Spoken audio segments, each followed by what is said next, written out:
Hola a todos, somos estudiantes del Instituto Furat Talben de segundo de la ESO en Sardañola del Vallès y estamos grabando este vídeo para agradecer a médicos, enfermeros, en general a todo el personal sanitario por todo lo que estáis haciendo por nosotros. De verdad. Muchas gracias. Bueno, en general lo queríamos agradecer todo, porque todo lo que estáis haciendo es por nosotros, para que nosotros estemos bien.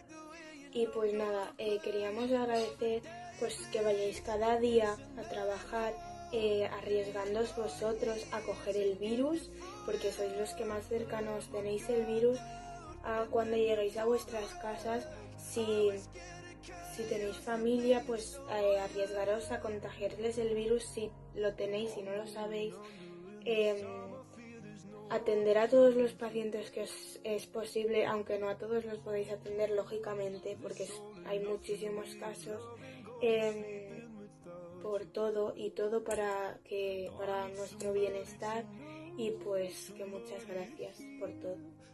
También os damos las gracias por luchar, porque aunque estéis cansados, aunque os hayáis ido a dormir muy tarde, aunque os hayáis levantado muy pronto, aunque tengáis más cosas que hacer y una familia que cuidar, seguís yendo a trabajar y hacéis todo lo posible para que la gente no se contagie.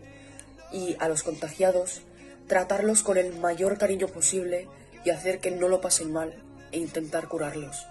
También queremos agradecer a todos aquellos los que están intentando encontrar una cura. Aunque sea difícil, al final lo encontraréis.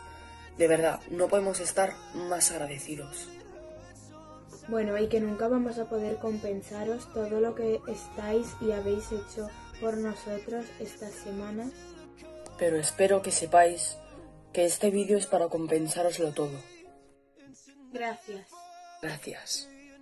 Here to get me through it all. I let my guard down and then you pulled the rug. I was getting kinda used to being someone you love, but now the day bleeds into nightfall.